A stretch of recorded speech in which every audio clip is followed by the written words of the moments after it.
Okay, good morning, everyone. Today is October 15th, and we are, kind of back in our routine, right? Last week we had our exam. I hope it wasn't too hard. I hope everybody did okay on it. I haven't graded them yet, but I am going to be working on them today and tomorrow. So I appreciate your patience. Of course, on Tuesday we're still on fall break. So it's been a little while since we've had a lecture. We're back in the swing now, and we are actually starting the second part of the course. And because HighFlex is changing how we do this, we are actually a little bit ahead. We're actually about a week ahead in terms of the material, which is absolutely fine, not a problem at all. So let's go ahead and get started. This is Module 4, and I want to remind everybody that we will have our Quiz 1 a week from today. Quiz 4 will open up a week from today, and there are discussions. So make sure you check those out online, you folks at home too. Okay, so we are going to start with the 1820s. We are going to start with the 1820s. At this time, beginning about the 1820s, America is once again experiencing a significant population shift. We are experiencing a significant population shift. Not only is the population growing, but the concentration of where Americans are is geographically shifting west. In 1800, if we take a population snapshot, which we've done a few times now, America had about 5.3 million. There were about 5.3 million people in America. By 1830, there are about 13 million.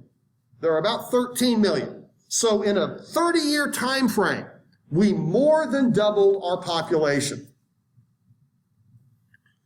What this means, of course, is that the birth rate is very high. And we've talked about this before when it comes to agriculture and societies that are based on yeoman farming. We're going to have a lot of babies. That's what you do as an agricultural family. The more children you have, the more labor you have. And so children are a big deal. And so the farming families are just having them left and right. What this means effectively is that women are going to be married in their late teens, generally speaking, and they are going to remain pregnant one way or another, probably through their childbearing years. And that is considered a blessing. And so you will be expected to probably have your first child by 20, and by the age of 30, you will have been pregnant probably every other year or so. Because remember, a lot of children are lost before the age of 5. And so to have several children reach their 5th birthday, you're going to have a few. I think the infant mortality rate was somewhere in the neighborhood of 25 to 40%, just to let you know. 25 or 40% of all children are either never going to be born, lost to miscarriage or whatever, or will die by their 5th birthday. So we're dealing with a very high infant mortality. It's just the way it is.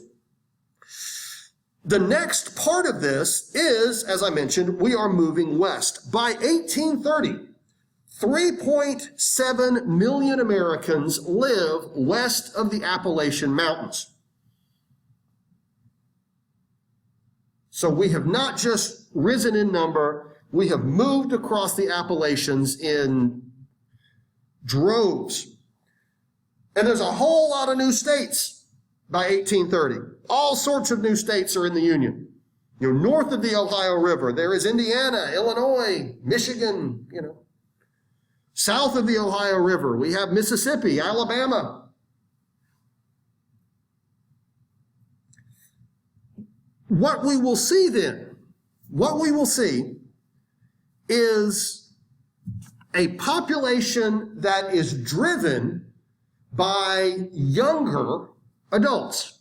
Because the birth rate has been so high for so long, the percentage of the population that is young is substantially higher than the percentage of the population that is old. If we just look at what a I guess we would say, healthy society would be, and we look at the ages, and we have the old people at the top, and we have the young at the bottom,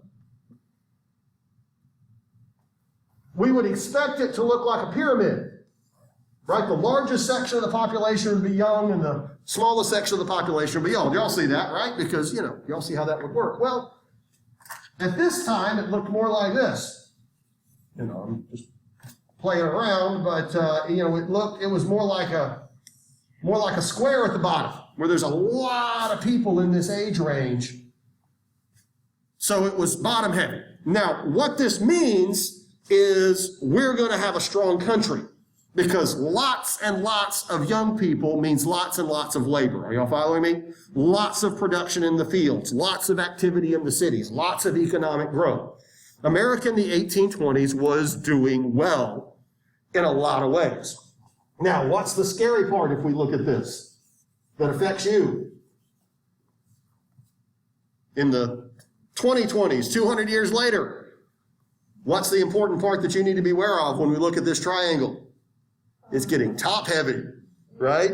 It's getting very, very top heavy. Now it looks like this.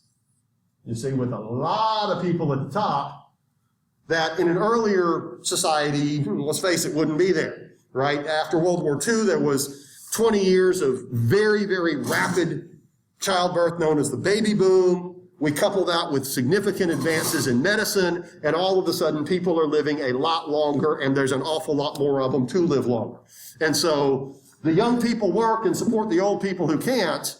We got a challenge, don't we? Because there's a lot more old people that you young people are going to be working to support. So that's something to keep in mind. And other societies are dealing with this too. What's the country that has the biggest issue, perhaps, with a lot of old people being supported by the young population? Can anybody tell me a nation that, this is a real crisis in this country, and they're very open about it. Anybody know? It's Japan. Japan is, of all the developed nations in the world, Japan has the most off-balance old to young. And see, in Japanese culture, old people are really, really respected and taken care of. It's considered very, very important to show respect for elders in Japan. And so there's a huge amount of resources that are put into their senior care, and that's putting a lot of strain on the younger people. This is a fact. Currently in Japan, more adult diapers are being sold than baby diapers. Adult diapers actually outsell baby diapers in Japan. Yeah. And the Japanese, the birth rate in Japan is very, very low. And so the Japanese government is working real hard to try to get people to have more children. They're not even considering reducing the benefits that they give to seniors, but they do want to have a younger population to go out and work and support grandma and grandpa. Anyway, back to the 1820s. We've got a youth population. We have a lot of healthy young Americans that are making it happen, and that's good for us. We see economic growth. We see a lot of optimism that America's future is bright, a lot of optimism that whatever challenges we have, which we always will have some sort of challenges, we're going to be able to overcome it. There is no more discussion, no more debate, no more question that the United States will remain independent, no more question that we will be able to survive any other potential conflicts. There is no question about the survival of the Constitution. The Constitution is now considered settled. It is here. It is permanent. We're not getting rid of it. The War of 1812 was a surge of patriotism that taught us that, yes, as a people, we did it right. Our founding fathers set us up. And on that note, the founding fathers are now pretty much gone. They're not around. Most of them have died, and those that haven't are now well retired. Jefferson lives until 1825, for example. John Adams lives until 1825, but they were long retired by that point. Now, with the movement west, and with the substantial number of youth, we begin to see an expansion of suffrage. What is suffrage? What is suffrage? Suffrage is voting. More specifically, the right to vote. At the time that the Constitution was ratified, states did not generally allow people to vote that did not own property. And so the only real voters at the time of ratification were white men that owned property. And some states allowed you to vote if you didn't own property, but you did pay taxes. But you get the idea. Now, it's important to understand the federal government doesn't say who gets to vote and who doesn't. The federal government is not in the business of saying you have a right to vote. One of the great myths is when people say, when our nation was founded, the government only allowed white men with property to vote, and they're thinking about Washington. Washington doesn't tell the states who can vote at all, but your state had that rule. States are dropping that property requirement left and right. And there's a few reasons for this. First of all, young people are demanding the right to vote.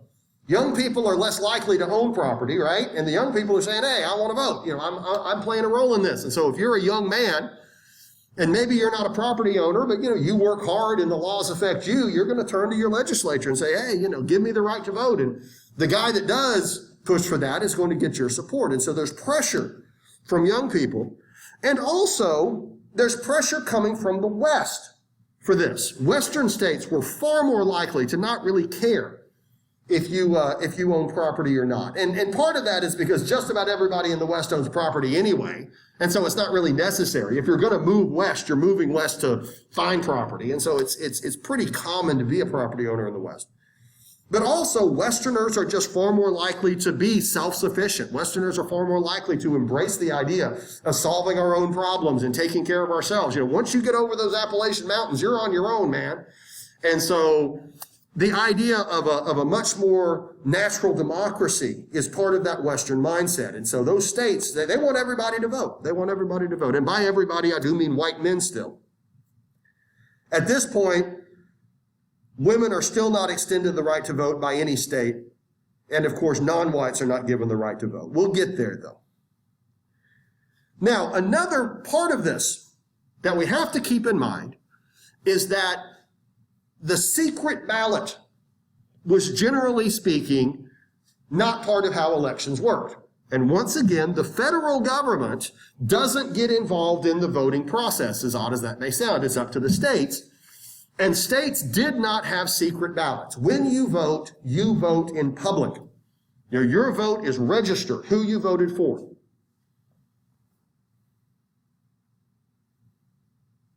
The secret ballot is not an American tradition that goes back to the founding of our republic. The secret ballot is something that comes along much later. Now, let me ask you this. If we were to go back a couple of hundred years and round up a bunch of Americans and say, what do you think about a secret ballot?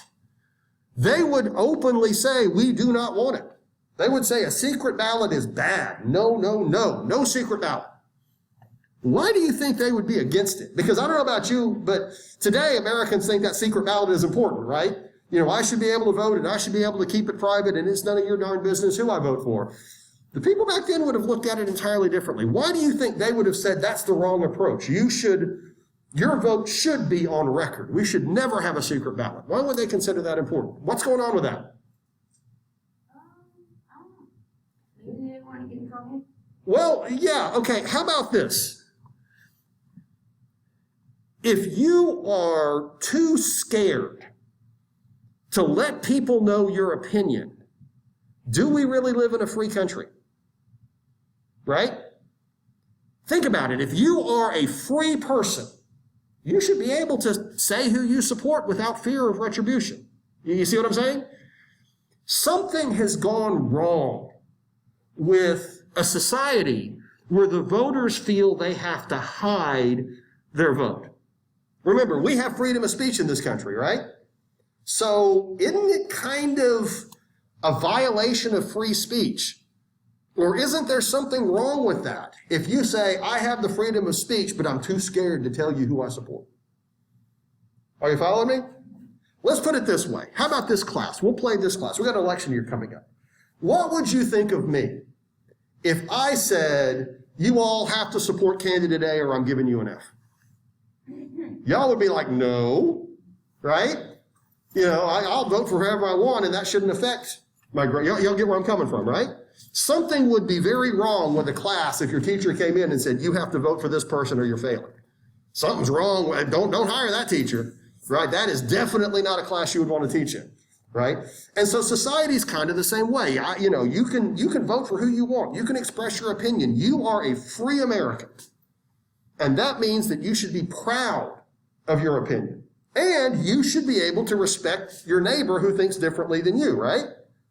You should be able to say to your neighbor, you and I don't agree, but you and I can still be friends. You and I can still work together. It is the differences of ideas that makes our nation stronger. You get what I'm saying? When we start becoming tribal and hating that guy over there because he thinks differently than me, he votes for another candidate. He's a jerk. I hate that guy. He can't be my friend. We got a problem there, don't we? You see what I mean? And so to the American public, the secret ballot would be a sign that something has definitely gone wrong with our country. Something has definitely gone wrong with our democracy if we're a bunch of wimps who can't speak out. Now, a big part also of this has to do with land ownership. Has to do with land ownership. Because think about this for a minute.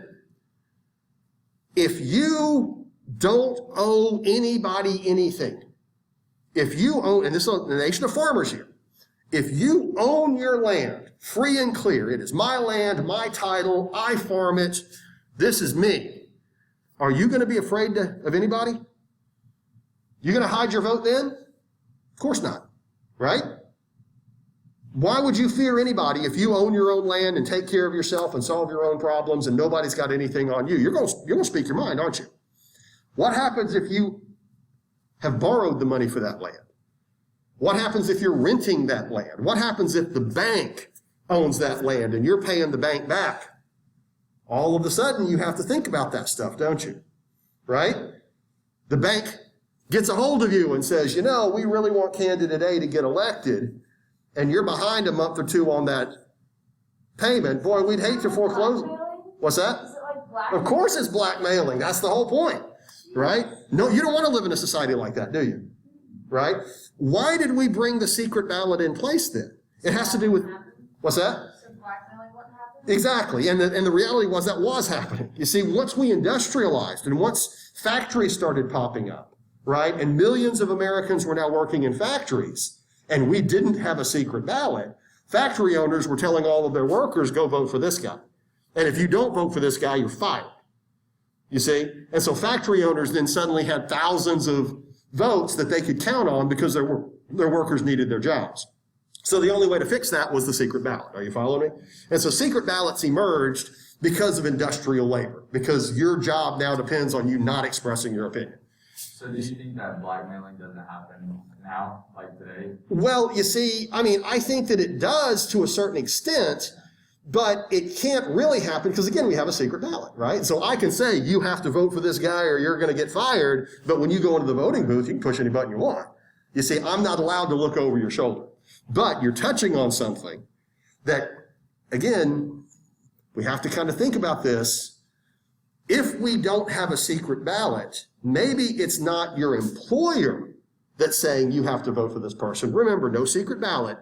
Maybe it's your husband that is telling you how to vote. You see what I'm saying? Maybe without a secret ballot, when we're living in a male-dominated society where the husband is the head of the household, if we give women the right to vote, they're just going to vote the way their husbands tell them to, aren't they? Women are not going to be free to express their own opinions because, I kind of gotta follow hubby here. And so the argument against women voting was largely based on the fact that women are not free to express their opinions. We don't live in a society where women can vote independent of their husband's wishes. And so by enabling women to vote, you're really just giving married men 2 votes. You see? Now, how do you fix that? You fix that by creating a secret ballot, which we don't want. You fix that by giving women the same equality as men, same agency as men, right? But of course, again, we don't want that because we can't let women be in charge, right? You get the idea. We're living in a man's world here. So if you want to know why suffrage was so important to women, women understood that suffrage was agency. Women understood that by giving women the right to vote, you're giving women equality of their husbands, and you're telling women you don't have to do what your husband tells you. You can think independently of the man you're married to. See? But you can't have women voting until you have a secret ballot. And so by the 1920s, 1919 was when women got the right to vote via amendment. By then, secret ballot had largely been established, and so now women can go into the voting booth and vote however they want without their husbands watching them. But of course, what happens when we tell women you can think independently of their husbands? They say, in that case, I don't want to be married to you anymore, right? I'm out of here, right? A woman who can think independently is a woman that can walk away. And then when women walk away, we break up families, right? When women walk away, we hurt children. I mean, it gets really tricky. It gets to be a problem.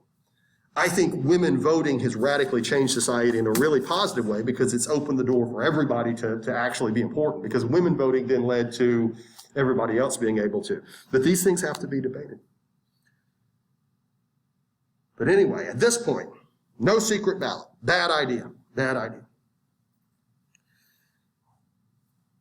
Politics, as a result of making voting available to non-landholders, means that political campaigns become more popularized. Political campaigns become more propaganda than honest intellectual debate. During the early years of our republic, candidates were expected to be very dignified. They were expected to win elections based on logical arguments and discussion of the issues. Once we get into the 1820s, we start to see more what we would call modern campaigning. And a lot of our founding fathers would have been, again, they're all old now, but a lot of them would have been afraid of this. A lot of our founding fathers are thinking this is not what we want. I want you to think about this for a minute. And being in the middle of an election cycle, this is something that we can see. You drive down the road and you see all these signs, right? Vote for Bill, vote for Jane, vote for Pedro, vote for whoever, right? Now, I don't know who these people are. I don't know anything about them. I don't know what I know nothing. All I do is I see that name. Vote for John Smith. Are you following me? Why are we plastered with these signs that tell us who to vote for without giving us any other information on that person? Why are these signs everywhere? How about because they work? Right? How about because when you get into the voting booth, that name recognition is actually a pretty strong psychological factor, and you're much more likely to press a name that you've seen before. Now, let's be honest. Are you supposed to pick because you remember the name? Of course not.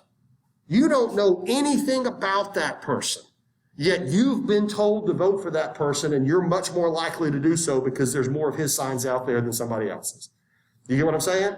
That's not democracy, as our founding fathers would have wanted it. They didn't think anybody should vote who doesn't understand the issues. They don't think anybody should vote if they don't know who they're really voting for.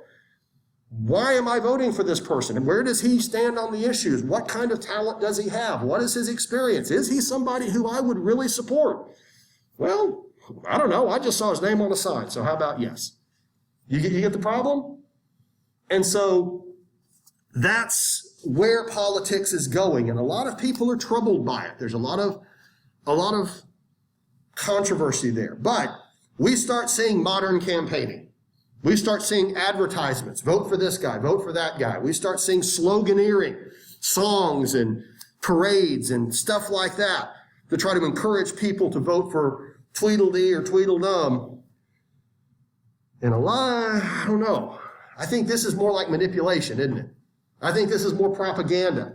You're not creating an educated electorate. You're creating an electorate that follows how they're being pulled. And to make things even worse, now that we're getting into more popular campaigning, now that we're getting into more popular politics, people are going to be more likely to vote for the candidates that just offer them the most stuff, right? I'm not voting for who I think is actually the most talented. I'm voting for the person that promises me something, right? Vote for me and I'll bring something to your community that you want. Vote for me and I'll make sure you keep your job. Vote for me and I'll represent your interest. Now, is that good? Goodness, no, it's not, right? Newsflash, in order for a government to work, politicians have to be able to do things that are unpopular, right? You have to pay the taxes, not just get the benefits. And so now that we're campaigning, politicians are basically just promising the voters stuff, and whoever can promise the most stuff ends up winning the election. And as our founding fathers actually wrote about this, Ben Franklin wrote, the minute the American public realizes that they can vote themselves money, we can kiss our republic goodbye.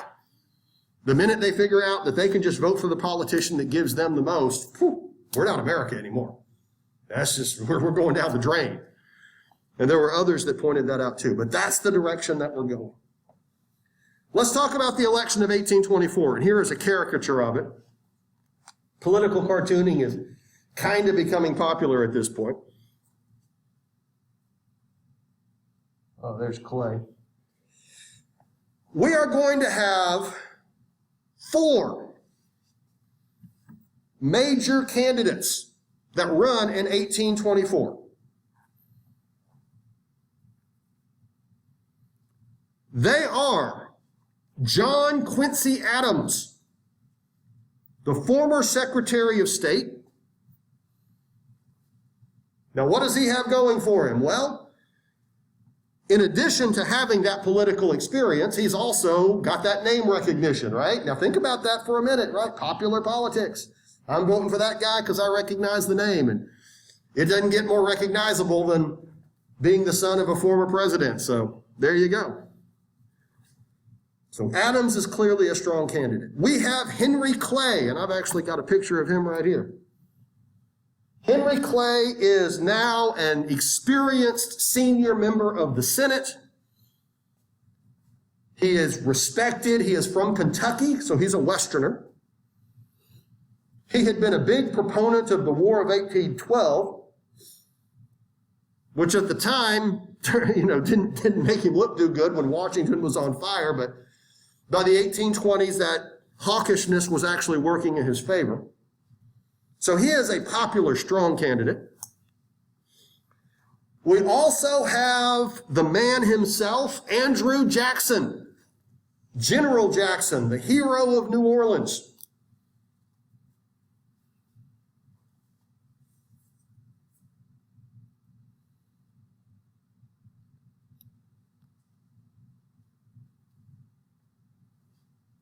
And finally, we have William Crawford, who I won't get into, but also had a military background and was respected in his own way.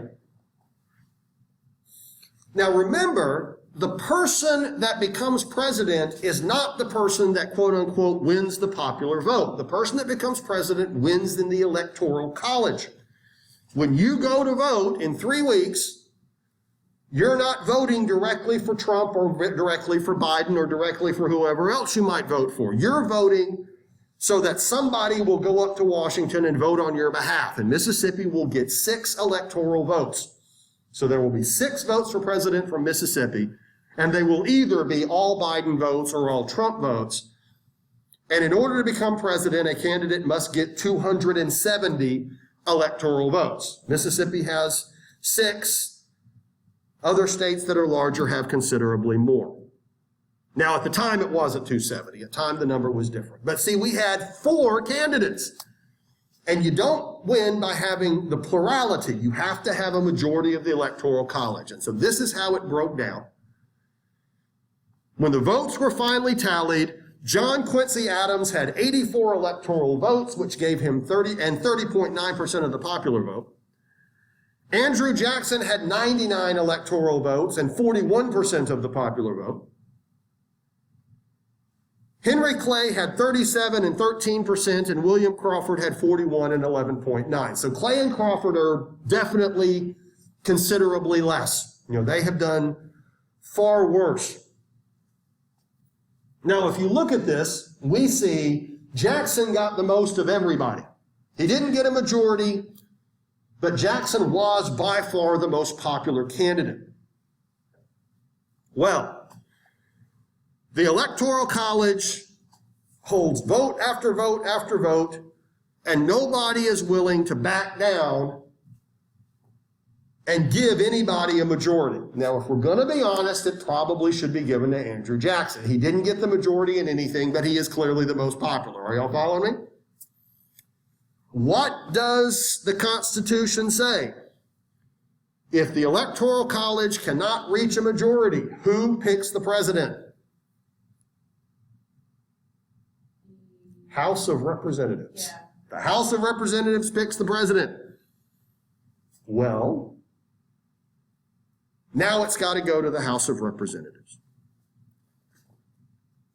And the president chosen was John Quincy Adams. Yep, the president was Quincy. He didn't get the most. He's not the most popular candidate. But it just so happens that there is a very influential member of Congress named Henry Clay.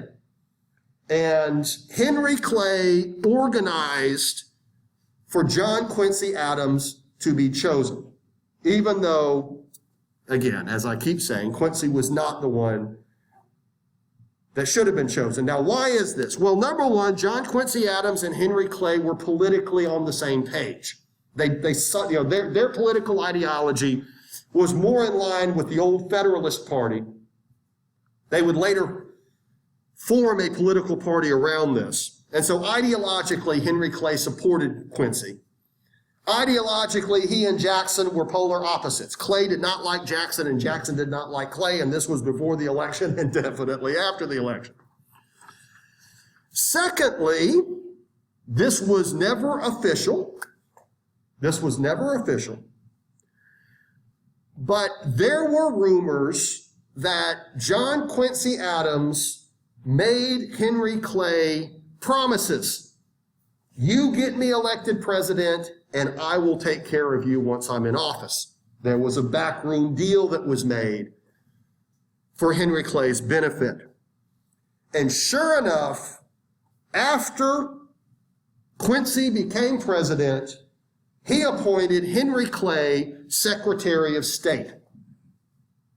So Henry Clay got a nice fat reward right after Quincy became president.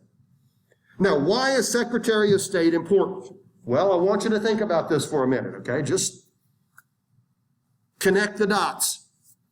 The first Secretary of State was Thomas Jefferson. And then after that, he became president. James Madison was Secretary of State. Then he became president. James Monroe was Secretary of State. Then he became president. John Quincy Adams was Secretary of State. Now he's become president. Are you seeing a pattern? At this time, being Secretary of State was seen as the stepping stone to the White House. That's sort of the office that trains you to be president. And so Henry Clay wants to be president. Quincy makes him Secretary of State. And the idea is Henry Clay would be in a position to be elected later. Andrew Jackson was absolutely furious. We're talking boiled over, 5-alarm, freak out mad after Henry Clay was made Secretary of State. Because not only did he believe the 24 election was stolen from him, but he argued a corrupt bargain has taken place. This is the very corruption that's going to happen if we don't keep our democracy in check. If we don't have elections that are based truly on the will of the people, we're going to end up looking more like ancient Rome, where all of the senators are backstabbing each other and playing games, rather than ancient Greece, where people are truly interested in the will of the people. However true or not true that might have been. The American public was pretty angry about this too. After this happened, Quincy, who was a good man morally, nobody would say, he wasn't the sharpest knife in the drawer intellectually, but he was a decent man. And obviously very experienced, but the American public tended to agree that this was not fair. They tended to agree that Jackson had been cheated and that the people's vote had been cheated. Even people who had voted for Quincy were now upset because they saw that the process had been corrupted.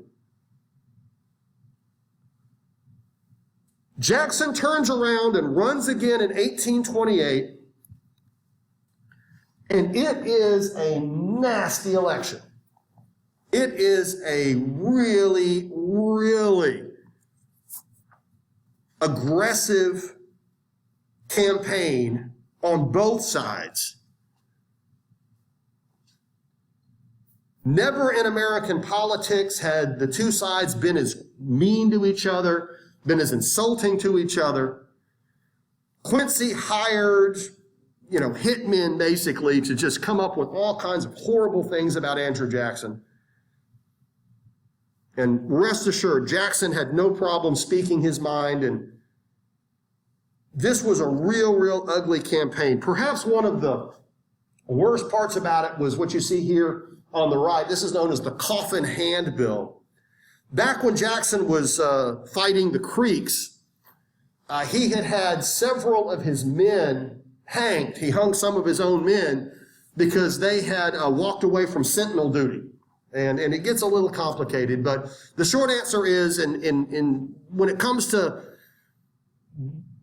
being in the field, armies would put up sentinels around their camps, so, in all hours of the day, late at night, there would be somebody who was on guard, because if the enemy attacks at night, you have to get everybody up.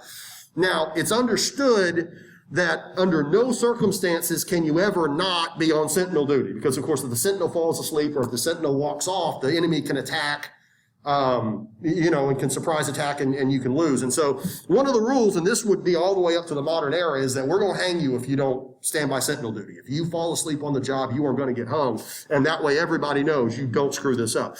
Now, I'm not getting into the details, but Jackson had no problem hanging his own men if they didn't do the job right. And there was a dispute over whether or not they had really done that. But anyway, it was very controversial, and it was always kind of a dark cloud over Jackson. And they circulated the Coffin Handbill, calling him a murderer for murdering his own men during that. And they also did some other stuff too. Jackson's wife was named Rachel, and he loved Rachel very much. They were a very close couple. And when they had been married, she was actually married before. Rachel Jackson had been married to a man named Donaldson, and he was an alcoholic. He was very abusive. And she divorced him. And that alone is very scandalous during the era that we're talking about. Just being a divorcee makes a woman very sort of ineligible, if you will. But Jackson didn't care, and he cared about her. And when he married her, the paperwork for her divorce had not actually gone through, and it was purely a bureaucratic thing. But legally, she was still married to her first husband when she married Andrew Jackson. And when they found that out, they got the paperwork signed. It was only a couple of weeks, and it really wasn't that big of a deal. But at the time, that was very scandalous. He married a woman who was a divorcee, and she wasn't even finished with her divorce whenever he married her. And they started going after her, calling her names, calling him, a bigamist and all of these other things. And it had really affected her, and it had really been very upsetting to him. And so it was an ugly campaign. It was an ugly campaign, and it was a big deal. Anyway, nevertheless, Jackson wins by a landslide in 1828. He soundly defeated John Quincy Adams. So there would be no question who the winner was.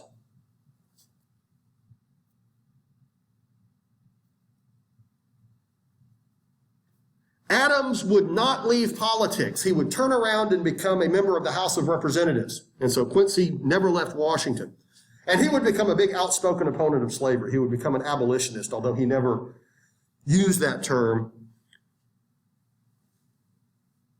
Anyway, let's talk about Andrew Jackson very quickly. I'll give you a little primer into the kind of individual we're talking about. I want to get into his background. Andrew Jackson was born somewhere on the border between North Carolina and South Carolina in 1762.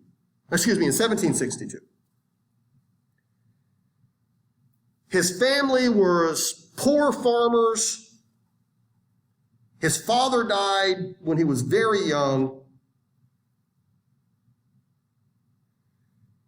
And he was, by every account, the most obnoxious, ornery, uncooperative, undisciplined kid that anybody had ever raised.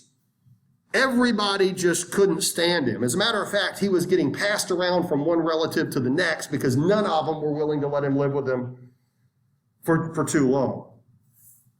He would get in fights. He hated, taking orders, etc., etc. He had an older brother, and during the American Revolution, he actually, I don't have a picture of it. During the American Revolution, even though he was a teenager, he was only about 14, he actually served in the colonial army. He served in the colonial army, and as a teenager, he was a messenger boy. He would take messages from one part of the army to the next. And he actually ended up getting captured by the British, and as a prisoner of war was put into the service of a British officer, sort of as his assistant. And he, of course, refused to do anything for the officer. And when the officer tried to beat him, he would fight back. He was said to have a scar on his hand when the officer hit him that he had for the rest of his life.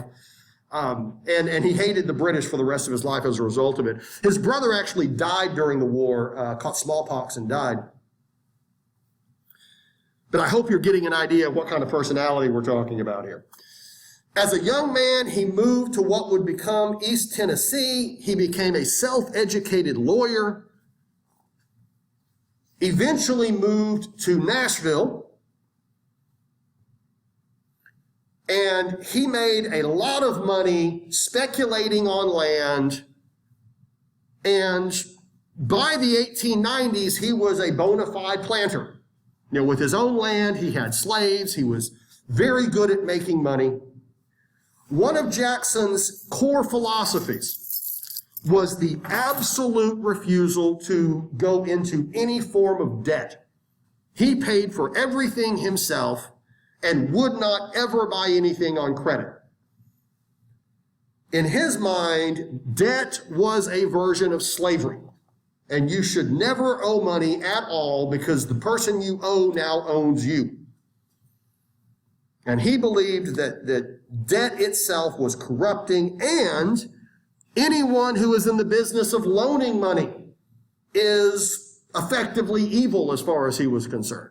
He hated money lenders because you're not working. If you lend money and then make interest, what's happening is you're making money off of somebody else's labor, and you're tempting people with easy money. Hey, borrow this money, but all you're really trying to do is enslave them. And so he hated money lending. For the most part, he hated banks because that's what banks do, right? Banks are in the business of loaning money and then taking it in return. And all of these bankers sit in their offices getting rich all day long without ever breaking a sweat because other people are out there doing the work. And he thought banks are terrible. He hated them. Jackson idolized Jefferson. And he was square in that Jeffersonian camp. We should be an America of small farmers, people who own their land, free workers, the hypocrisy of slavery notwithstanding, of course. Jackson had a few friends who were deeply loyal and committed to him, and an awful lot of enemies that were really just hoping the man would die. He got in fights. He got in arguments. He never backed down. He had no problem speaking his mind. He didn't give a flip what anybody thought of him. He was in multiple duels throughout his life, and he was shot multiple times, but for some strange reason, he wouldn't die. He was extremely ambitious and wanted to make the absolute most success of his life that he possibly could. In the 1890s, he was elected to Congress. He served one term. He hated it. He thought these guys up in Washington, they waste time, they argue all day, they never get anything done. So he served one term in Congress and hated it. He ended up becoming a territorial judge because he was an educated lawyer by that point, self-educated. And the only problem with him being a judge is that he was just a total bastard behind the bench. I mean, he would let the defendants know what he thought of them. At one point, he actually drew a gun on the defendant himself. The defendant refused to be refused to go along with his orders. And so he stepped out from behind the bench, walked out in the street and said, come outside. And the guy came outside. He drew a gun on him and said, okay, you're either going to do what I say or I'm just going to kill you right here. Right? And so they went back in the court and the guy did exactly what he said. There was one instance when he was, we'll keep going. He also was elected an officer in the Tennessee militia. And back then, the militia was a powerful political organization. The volunteer militia was generally men that had property and had a degree of influence, farmers and whatnot. And the militia officers were elected by the community, were elected by their men, elected by the companies and regiments. And being a militia general or being a militia colonel meant that you could rise up in politics. It give you a lot of influence. And so he fought Indians in the 1890s as an officer in the Tennessee militia. At one point, he ran for general of the state militia, head of the Tennessee militia of the whole state. And y'all can stop writing for a second. He ran against a man named John Sevier. And John Sevier was a former governor of Tennessee, so he's obviously a prominent person. And John Sevier was a card-carrying Revolutionary War hero. He had led the Tennessee militia during the Battle of Kings Mountain, which we mentioned. I mean, Sevier was a deeply respected man. But Sevier was old by that point. Sevier was pretty elderly. And so everybody loved Sevier, but he was rather young. Everybody hated Jackson, but he was, just a man, who could get anything done. And so they started insulting each other because there wasn't anybody that Jackson opposed that he didn't insult.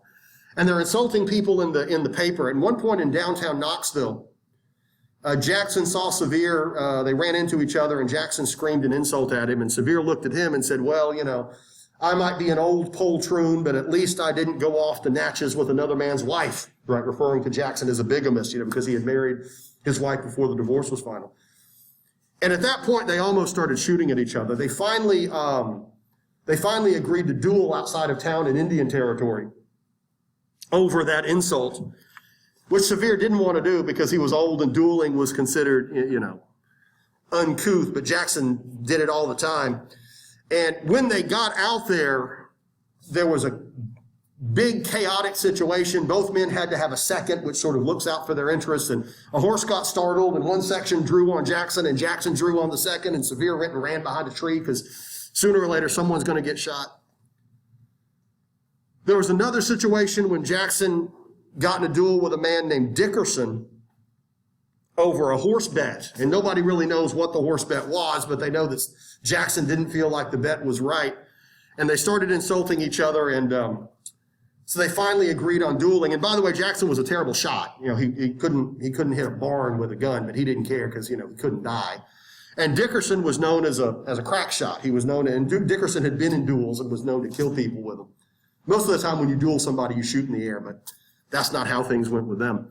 Anyway, so they go out on the dueling ground, and y'all know how it is, 10 paces, and the way dueling was is you had to stand there and he takes a shot at you. The person who does the challenging has to take the second shot. If I challenge you, you get to shoot first. So they got out on the dueling ground, and Jackson and Dickerson were going to duel. And Dickerson gets the first shot, and Jackson is standing there, and Dickerson aims his gun and just boom, hits Jackson square in the chest, right? Just boom. Knocks him back about 3 or 4 feet with a bullet, blood spewing everywhere, right? It's obvious that to him at that point that this duel is over. I mean, I just killed Jackson. He isn't going to get to take a shot at me. And so he starts walking back over to his horse, and he hears this coughing. And he hears, "To the line, sir." Jackson did not go down, and he was going to take his shot, despite the fact that blood is spewing all over the place. So now Dickerson's scared to death, right? So Dickerson now has to stand there, and Jackson just, ended up hitting Dickerson right in the neck, and it almost blew his head off. And as I understand, about 1998, a family in Nashville were upgrading their house, and they had a backhoe in the yard, and the backhoe hit a thunk. And so they didn't know what they had hit, so they stopped and they dug up whatever the backhoe had hit, and it was a coffin, and there was Dickerson. As I understand, that's what I heard. There was another situation in 1814. There was a man in town named William Hart Benton. And Benton had a brother named Jesse. And Andrew Jackson had a very good friend named John Coffey. And John Coffey was a huge man. He was a walking Coke machine with a head. And Coffey and Jesse Benton had gotten into some sort of dispute, and they had dueled themselves. And Coffey, during the duel, had shot Jesse Benton in the butt. And Jesse had run off with a bullet in his butt. And everybody laughed about it, right? Everybody's making fun of the guy for getting shot in the butt during a duel. And it was very embarrassing for Jesse Benton. And Jackson didn't like Thomas, and he didn't like Jesse, and John Coffey was a good friend of Jackson's. And so before you know it, everybody's kind of having a problem here. And Jackson and John Coffey walk into a bar in Nashville, and Thomas Benton and Jesse Benton were sitting at the bar. And so Jackson pulls out a horsewhip that he was carrying and went at him with a horsewhip. They jump back and they start shooting at him. And then, suddenly there's smoke, and then Thomas Hart Benton comes in and they start shooting at each other. And then finally at one point, Thomas put a pistol right in the back of Jackson's shoulder and pulled the trigger, and the bullet just went right into his shoulder blade, damn near blew his arm off. And that was the end of that. They took Jackson across the street. They said he bled through 2 mattresses, threatened to kill anybody that would amputate his arm. And of course, he recovered, but when he went off to fight the Creeks a couple of months later, he was still too weak to even get on his horse. And he couldn't lift his arm, and he was in no condition to go fight the Creeks, but he still did. Once Jackson became president, Benton was a senator in Arkansas. Benton had gone on with their lives, and Benton had moved to Arkansas and had been elected to the Senate. So now he's in the Senate and Jackson is the president. And somebody walked up to Benton and said, "Is it true that many years ago in Nashville, you actually shot Andrew Jackson?" And he said, "Yes, that is true, but back then there was hardly a man in Nashville that didn't." So he said, "The man rattles like a bag of marbles." That bullet actually started giving Jackson problems about 1830. It started hurting him, And so he had a surgeon come into the White House and pry the bullet out with a knife. And then he took the bullet that had been in his arm, mounted it, and gave it to Benton as a Christmas present with a note, "I'm returning your property." So you get the idea of the kind of person we're talking about here. An obnoxious person who gets in a fight with just about anybody, speaks his mind, and truly does not give a damn what you think. So now he's president. So what makes Jackson significant besides the obvious? Well, Jackson began to refer to himself as a Democratic Republican, which was the old term for the Jeffersonian Party, and that would end up getting shortened simply to Democrat. So Jackson was the first president of the Democratic Party. He is the first Democrat. And even though he was a very wealthy planter, he was there for the common man in his mind. An America of small farmers and workers and mechanics. He hated elites. He hated wealth. He hated people who think they're better than you. He hated people who wear fancy clothes and make money without sweating. He hated people that didn't cuss and didn't drink and didn't get in fights. Those are not the kind of people for me. Common people are my kind of guys. That was the way Jackson looked at it.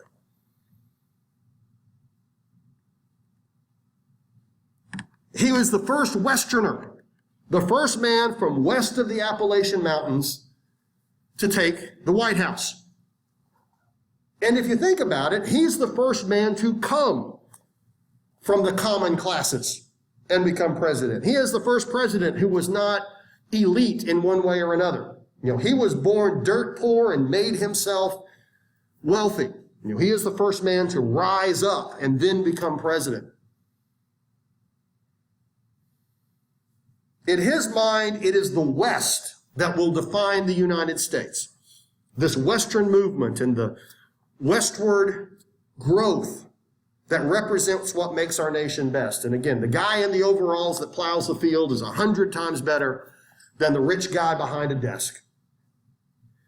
The inauguration was the craziest party the White House has ever seen. It was the modern equivalent of a 24-hour rager. He got inaugurated, and immediately all of these Western people from places like Tennessee and Kentucky flooded in. He threw open the doors of the White House, and they went in and tore the place up, filled the bathtubs with whiskey, roasting chickens in the fireplace. Every piece of furniture was broken. Every window was broken. They say that the party was so crazy that Jackson himself had to escape out a window, which is the message that he was going to send to all of those elites. The real Americans have now taken over. As president, he carried his personality directly into the White House. He was not interested in sharing power or sharing authority. He is the boss. He is the man in charge. He is going to tell you what to do, and you are going to do it. That was Jackson's personality. That's the idea. Now, the president's official advisors are known as his cabinet. And these are the official aides to the president. And each federal department, big federal department, has what's known as a secretary. What are some of the secretaries? We've already mentioned one. What was Quincy and Monroe and Madison? What were they secretary of? State, right. They're Secretary of State. There's also Secretary of the Treasury, right, which is the Secretary of the Treasury Department, the money man. There is the Secretary of War, which today we call Secretary of Defense, right? So there's these cabinet positions. And when a president takes office, what he does is he recommends a cabinet member. You're going to be Secretary of State, you're going to be Secretary of War, you're going to be Secretary of the Treasury, and then the Senate approves them. He has to recommend it, and then the Senate will approve who it is. And they are supposed to be the official advisors of the president. So if I have a big decision to make as president, what I'm going to do is hold a cabinet meeting. Are you following me? And so my cabinet members show up, and we go around the desk, and I say, okay, this is the issue. What do you think? What do you think? What do you think, Mr. Secretary? What do you think, Madam Secretary? Back then, there were no female secretaries, but today there are, which is good. Well, Jackson had this cabinet, but he didn't really like relying on them for anything. He didn't want them to be his advisors because the people that really would give him advice weren't about to be approved by the Senate. And so Jackson had his own little informal group of advisors, his own buddies, people like John Coffey, who was certainly not cut out to be a secretary of anything. And he nicknamed them his kitchen cabinet. So he has his formal cabinet meeting with the formal cabinet secretaries, and then he says, thank you, gentlemen, y'all can go away now. And then he goes back in the kitchen and meets with his real buddies and decides what he's really going to do. And this was considered scandalous. This was considered an abuse of power because the president is supposed to listen and take advice from his actual cabinet who the Senate approved. And Jackson's not interested in that. I'll make my own decisions with my own friends. Jackson's number one political rival. We'll get to that. Jackson's number one political rival was, of course, Henry Clay, who is now back in the Senate because he sure as heck wasn't going to be Secretary of State under Jackson. And Jackson had no problem criticizing Clay and the purse-proud sect that Clay represented. Again, moneylenders and businessmen who want to influence government and get rich off someone else's labor. He said, these are horrible people. Henry Clay and his friends will then form a political party to oppose Jackson. And they will be called the Whigs. Now, this isn't right away in 1828, but they will eventually call themselves the Whig Party. So now we have the Democratic Party and we have the Whig Party. Now, keep in mind that there is value in what the Whigs are promoting. It isn't that they are, as Jackson would put it, nothing but a bunch of corrupt, manipulating businessmen. The reality is, I like business. You like business, right? We need to have economic growth. We need to have trade. We need to have a robust economy that continues to grow. Are you following me? You know, as much as we will agree that banks can be pretty corrupt, banks also do positive things. You know, banks do things that we would support. If you want to buy a house and you don't have the money for a house, you borrow the money from the bank, you pay off your mortgage. If you do it right, you end up better off. Are you following me? And so the idea of pushing business, pushing economic growth, pushing development is also a valid political argument. But the Democrats and the Whigs are now the second American party system. We once again have a two-party system with them. So let's look at some of the issues that they're going to have to deal with. Let's look at some of the issues that they're going to have to deal with. One issue of the Jackson years is internal improvements. One issue of the Jackson years is internal improvements. Now, what are some of the examples of internal improvements that I'm talking about? I'm talking about roads. I'm talking about bridges. I'm talking about canals. I'm talking about ports. If we're going to have a robust economy, if we're going to have growth, if we're going to become a strong nation, we have to have this stuff. I like roads. I like bridges. I like canals. I like ports. I'm assuming you do too. This is good stuff. It's how we keep our nation moving forward. And this isn't controversial. After all, it doesn't matter where you stand on the political spectrum. If you're a farmer, you got to get your crops to market, right? And if you're a farmer, you're more than happy to use those ports to export your crops overseas. You know, cotton is booming right now, and we need roads and bridges and canals and ports to get our cotton over to Europe. So it doesn't matter if you're a Democrat or a Whig, you like internal improvements. But why is this controversial? Very simply put, this stuff is expensive. It costs a lot of money to build ports. It costs a lot of money to build and maintain roads. Who pays for it? Who should have to pay for this stuff? Well, that's where the Democrats and the Whigs very much differ. You see, the logical choice, if we're going to build a big, long road that's expensive and difficult to maintain, is the federal government. Let the federal government build a big, long road. Let the federal government maintain it. All the American people can use it. All the American people should pay for it. Are y'all following me? And that's where the corruption comes in. That's where the problems pop up. Why would guys like Jackson say, no, the federal government should not be in the road building business? Why would he say that's a really bad idea? What's the problem there? I like roads, you like roads. I don't mind paying for roads that are needed, right? Well, let's say we want to build a federal road. And it's going to be an expensive road, and it's going to really benefit whoever uses it, and this is good for the country. And you are Henry Clay, the powerful senator from Kentucky. I can 100% guarantee you that that road is going to run through Kentucky, isn't it? You're going to run that road straight from Lexington to wherever another powerful senator from Tennessee wants it to go. And then we have another powerful senator over here from Virginia.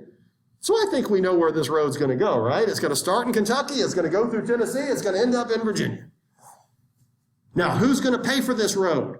Well, New York's going to pay for this road, Pennsylvania's going to pay for this road, Maryland's going to pay for this road, Maine's going to pay for this road, right? Delaware's going to pay for this road, Rhode Island's going to pay for this road, North Carolina's going to pay for this road, South Carolina's going to pay for this road, Mississippi's going to pay for this road, Alabama's going to pay for this road, Michigan's going to pay for this road, Indiana's going to pay for this road. Are they going to get the road? Nope, but they're paying for it. So you know what? You people in Kentucky and you people in Tennessee and you people in Virginia are way for this road because you're getting a road that somebody else is paying for. Anybody got a problem with that? Of course not. right? Remember we talked about politics earlier, popular politics? Elect me and I'll give you stuff, right? Elect me and I'll make sure the road goes through our state, right? And then even on a local level, so now we get into Kentucky. Well, Kentucky's a big state, right? And if Henry Clay is from just south of Lexington, boy, it's not surprising that that road runs right next to Henry Clay's plantation, isn't it? Boy, how convenient that the road is just next to where Henry Clay can get his crops out. You see where I'm coming from here, folks? So Jackson would say it sounds lovely for the federal government to get involved in the road building business. It's just that corruption is introduced whenever that happens. If we need a big, fancy new port, well, we could build that port in Virginia, we could build that port in North Carolina, we can build that port in South Carolina, we can build that port in Connecticut or Rhode Island, right? And it just so happens that that powerful senator from Virginia over here ends up getting the port built in Virginia. And who pays for it? Well, everybody else pays for it. And it gets even worse than that because you see, that port's going to cost a lot of money to build, isn't it? Contractors are going to make a lot of money building that port. If you have a business and you're in the port building business, you want to build that port, don't you? So what's going to happen is you're going to go visit with your friend in Virginia and you're going to have a bag. And you're going to go over to that senator in Virginia and say, I would really like a contract to build that port. And in this bag is an awful lot of pieces of paper that will convince you to hire me to build that port. Now, you're not given the best deal. You might not be the best quality contractor. But if you've got a bag with enough money in it, you're going to get that contract, aren't you? Because you see, that senator from Virginia wants that bag of money. And it gets even worse. Let's say we have an honest senator from Virginia. And you say, no, I'm not going to be bribed. What that contractor's going to do is say, yeah, but you're up for re-election next year.